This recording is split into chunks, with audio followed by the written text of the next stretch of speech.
Well, still got COVID, so I'm stuck at home, but I thought I'd just make a quick tour video, since that's one of the few things I can do. The garden is in its transition now, as it's switching over from the summer crops, things that was planted back in the spring mainly, to the autumn and winter and even spring crops for next year. So yeah, let's take a look around at this sort of time of messy transition. So as I sweep you around, superficially the garden still looks quite nice, but when you get into the details, it's all a bit messy. So I'm going to start you off here. So in here we've got onions, which are ready for harvest now. In fact, I'm going to harvest them today, probably, if I can muster up the energy. There are a couple of them that are going to seed, not to worry. Salad onions and storage beetroot there. I will have brassicas there. I've got carrots for late summer and early autumn there. These are kind of snacking carrots, short and sweet, I think the variety is. Just really for kids, grandkids, me, Debbie, to snack on from the garden and eat fresh.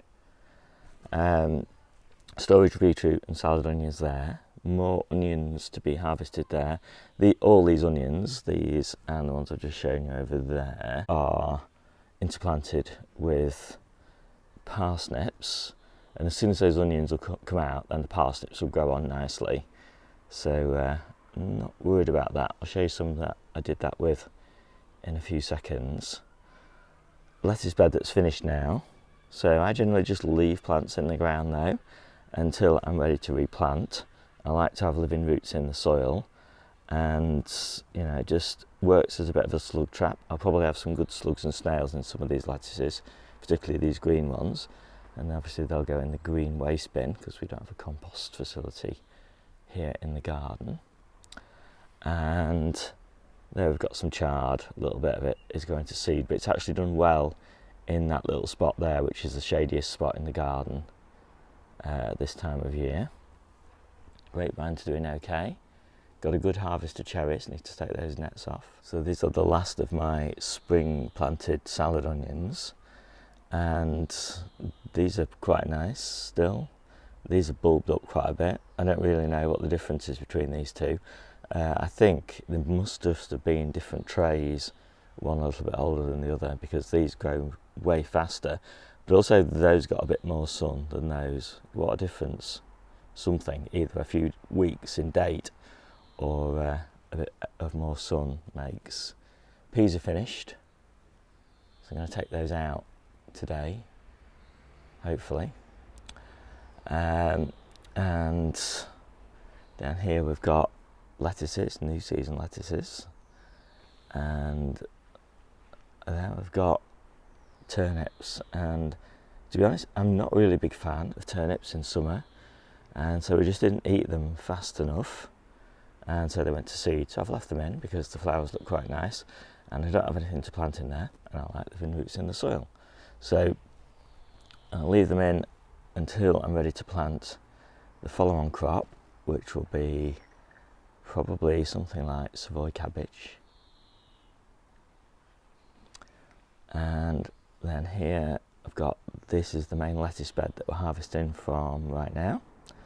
It doesn't look very much, but actually still gives us quite a decent harvest every week. Unfortunately, these Grenoble red, or red Grenoble lettuces here, they hearted up and then they started to rot in the heat. So they're a write-off, but the ones in the middle are okay. And we have been harvesting these, but now these have obviously gone to seed, so these are finished. Behind these though, I've got some direct seeded French beans and runner beans, and incredibly this is all of the climbing French and runner beans that I've got, and that is because I've got climbing beans, French beans and dwarf French beans on the allotment in the polytunnel, and they're still doing really well. And once these get going, actually this is enough for us. We don't freeze beans, so we used to freeze them. We just found we had a freezer full of beans. By the time we had beans again in May, because we just prefer to eat fresh food, and the stuff in the freezer just languishes there. So unless we really love it and can't do without it, like berries for example, we don't bother freezing them. So this was a bed of salad onions like the one you've just seen, but this one was interplanted with parsnips, and it's done great. And I tried all sorts of different things interplanted with parsnips, but I really like onions and spring onions. Spring onions are perhaps even better than onions because obviously they're out of the ground earlier and let the parsnips grow on. But I really can't justify a bed of parsnips without an interplant because they're just such a low value crop. So we've got a nice little apple tree here, and here I've got 2 courgettes.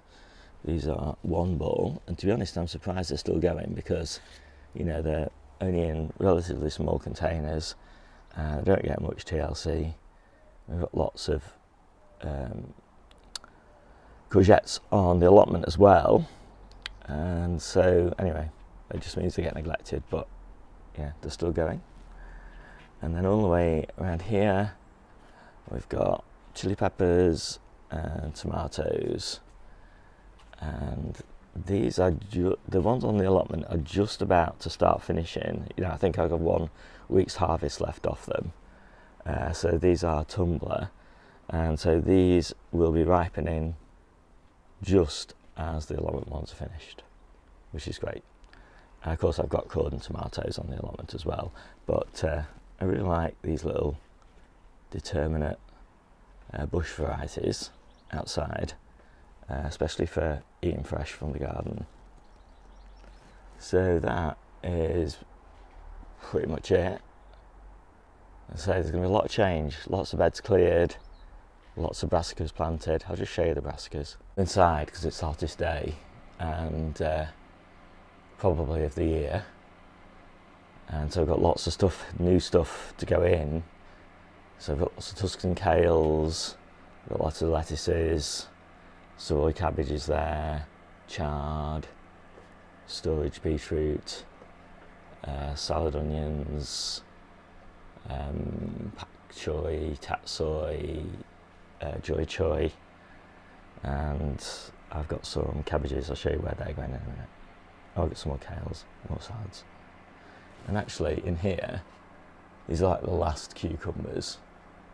I think we've had 400 cucumbers off these plants, and the ones in the polytunnel, mostly off these plants. So there's 2 plants in there, and there's 2 plants in there, and I think when I harvest that cucumber, or those 2 cucumbers there, I'll take those plants out, and then there'll be nothing in here until sort of September time, because I like to kind of fire break this conservatory and not have anything living in here just for a month, so I don't get any kind of cross-contamination issues or anything like that, and just take a break from gardening in the conservatory as well. At the bottom of the garden now, so we've got strawberries, looking forward to harvesting those today. When you lose your sense of taste or smell with COVID, there's a few things that taste absolutely vile, but I found that berries, most natural things in fact, still taste pretty good. It's mainly the processed foods that taste awful. So yeah, so we've got a few flowers, gooseberries have all lost their leaves to sawfly, blueberries are still doing great. We've got a few blueberry bushes here. We need more really. We lose a few every year over winter. I'm not quite sure why. It's not that it's that cold, because it's not that cold here. And we've got one of the main winter brassica beds. This one's focused on cabbages, but it's also got a few calabrese in it, a few cauliflowers in it, and yeah, some more calabrese side shoots and things like that. So this is where all those Savoy cabbages are going to go, and hopefully have enough space not to get overwhelmed by the red cabbages.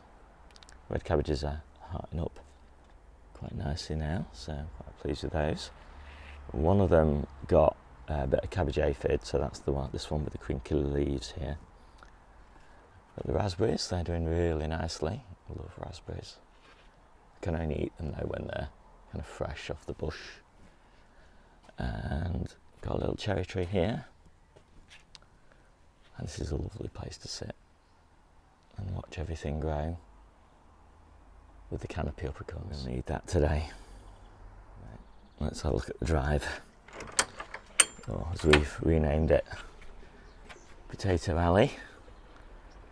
We're actually coping with these potatoes. We are going to put permanent supports in for them next year, because obviously they are kind of covering the path down here a little bit, which makes it a little bit difficult to get the bins down, but you know, we break off a few stalks and whatever each time we do it, but still plenty of greenery on these. Taking a lot of water in, but we've got that dip tank there, so it's not too bad. So we've got a few trees, apples, cherries, pear. We had loads of blossom on the pear this year, but we didn't get a single pear that survived the June drop for some reason this year. But we had a great crop last year, so you can't really complain. So these are main crop potatoes down this side, and then there's all second earlies down this side. So we've got more second earlies just in case of blight. For some reason, Sarpomira doesn't really grow very well for us.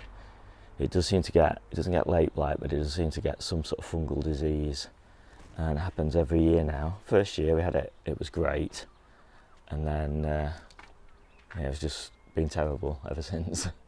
So yeah, got alternatives this year. Yeah, COVID, I can't remember what the varieties are, but I put them up at the side of the video so you can see them. Anyway, pretty pleased with all these potatoes. I'm actually going to harvest a tub today because I need some compost, and so we'll see what the first harvest's like. I'm actually quite hopeful that even with all this greenery, because they grow a little bit in the shade down here, that they'll do better than in full sun. And it's a theory I've got. We'll see whether it works in a few months. Let's take a look in the front garden. There's another gooseberry. It's lost all its leaves to sawfly. Always seems to happen for us, unfortunately. I really need to look into how to avoid sawfly. This is our main kale bed, but experience tells us that it doesn't do that great over winter. So I do plant new kale plants to see us through. Storage beetroot, salad onions, a bit of chard, a bit more kale, some more, a ring there of red cabbages, celeriac, celery, and sort of other little bits and pieces, some red kales and things like that down there. But the star of the show at the moment is the New Zealand spinach, which is doing great here. So we're just about to start harvesting that. We lost a few lower leaves just because of the heat, but it's looking okay. And only last month, I wasn't looking that well developed, was it? But it's looking quite good now. And there's the first container of potatoes. I think these are Nicola, and this one is the first one that's ready for harvest. The one that gets the most sun, interestingly. So it's not the oldest plant, they're all planted at the same time, every one of these all on the same day. But yeah, the ones at this end and the ones at the very far end are the ones that are finishing first. As I say, they're the ones that get the most sun. And not far back really, and these are looking still really lush. I thought I'd also just mention that these little drainage zones also look very decorative on the patio, but they do tend to get a lot of weeds in them. And so what I've just recently got to solve this problem is one of those gas-powered weed whacker things, which just burn the weeds away, and they prove to be really great. They're really fun to use, they're really quick and easy to use, and of course they just kill the weeds really effectively, and they work really well in the patio as well for any little weeds that get a foothold on the patio, and they also work really well in the walls. So we do tend to get, because these walls are really old and really badly eroded, and most of the erosion in the pointing is because of the weeds that grow in the walls. So hope you like this quick video. My name's Steve, this is the Seaside Kitchen Garden and Allotment channel, and I'll see you soon.